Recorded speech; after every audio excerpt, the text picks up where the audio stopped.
Halo, assalamualaikum guys. Kami mahasiswa dari Prodi Ekonomi Syariah. Video ini dibuat untuk menyelesaikan salah satu tugas kelompok mata kuliah investasi syariah dengan dosen pengampu Dara Amanatila MSc FIN. Judul yang akan kami presentasikan adalah Investasi di Perbankan Syariah.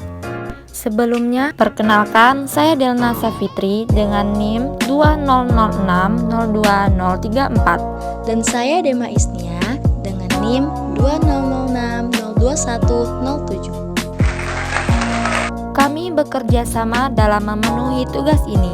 So, langsung saja inilah video dari kami. Untuk sebagian orang, khususnya umat muslim, kegiatan investasi ini tidak hanya berfokus pada pencarian keuntungan atau imbal hasil semata, tetapi juga harus berdasarkan pada prinsip-prinsip ajaran Islam.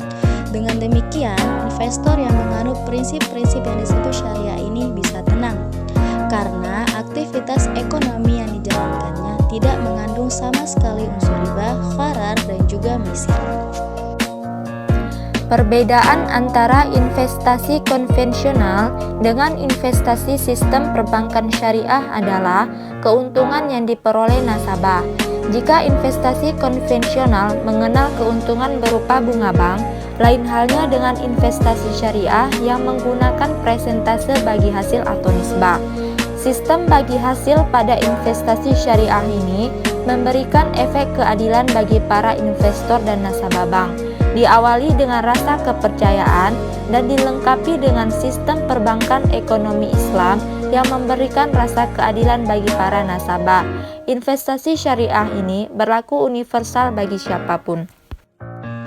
Jadi, investasi syariah adalah pengorbanan sumber daya pada masa sekarang untuk mendapatkan hasil yang pasti, dengan harapan memperoleh hasil yang lebih besar di masa yang akan datang, baik secara langsung maupun tidak langsung, seraya tetap berpijak pada prinsip-prinsip syariah secara menyeluruh. Selain itu juga, semua bentuk investasi dilakukan dalam rangka ibadah kepada Allah untuk mencapai kebahagiaan lahir batin di dunia dan di akhirat, baik bagi generasi sekarang maupun generasi yang akan datang.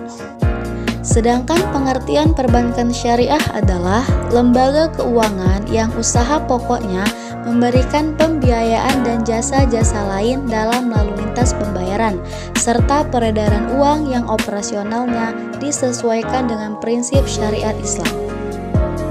Landasan hukum perbankan syariah secara substansif dari Al-Quran dan Al-Hadis antara lain: pertama, terdapat pada Quran Surah An-Nisa ayat 29.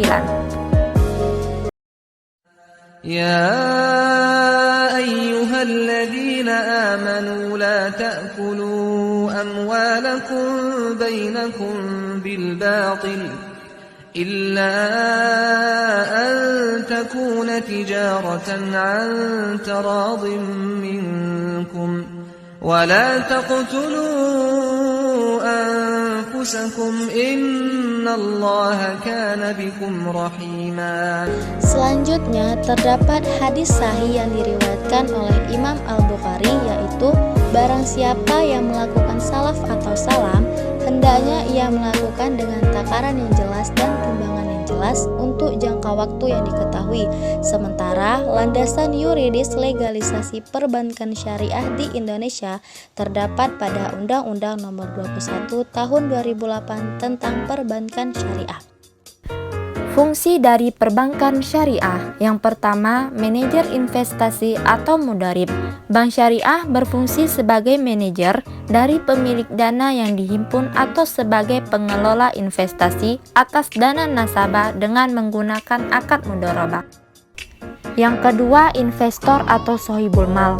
Bank syariah menginvestasikan dana yang dimiliki atau dana nasabah yang dipercayakan kepadanya dengan menggunakan alat investasi yang sesuai dengan prinsip syariah dan membagi hasil yang diperoleh sesuai nisbah yang disepakati antara bank dan pemilik dana. Investasi tersebut antara lain akad mudharabah, sewa menyewa atau leasing, musyarakah, murabahah, salam atau istisna, dan sebagainya. Yang ketiga, jasa keuangan dan lalu lintas pembayaran, memberikan layanan clearing, transfer, inkaso, pembayaran gaji, dan sebagainya. Dan yang keempat, fungsi sosial. Bank Syariah memberikan pelayanan sosial kepada masyarakat melalui dana kadhasan atau pinjaman kebajikan atau zakat dan dana sumbangan sesuai dengan prinsip syariah. Fungsi ini merupakan implementasi dari adanya keharusan Bank Syariah sebagai pemegang amanah dalam menerima zakat, infak dan sedekah atau disingkat ZIS, dan mendistribusikannya kepada pihak-pihak yang berhak menerimanya.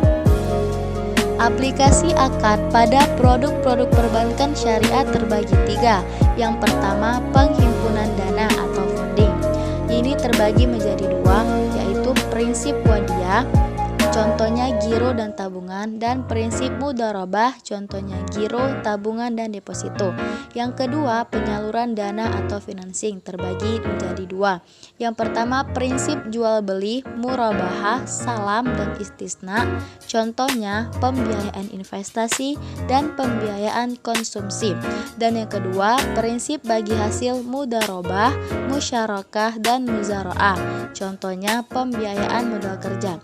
Dan yang ketiga, yaitu jasa atau service, yaitu free based atau wakalah, kalafah, syarf, sarahan, dan hiwalah, contohnya transfer, ATM, gadai emas, dan penukaran falas.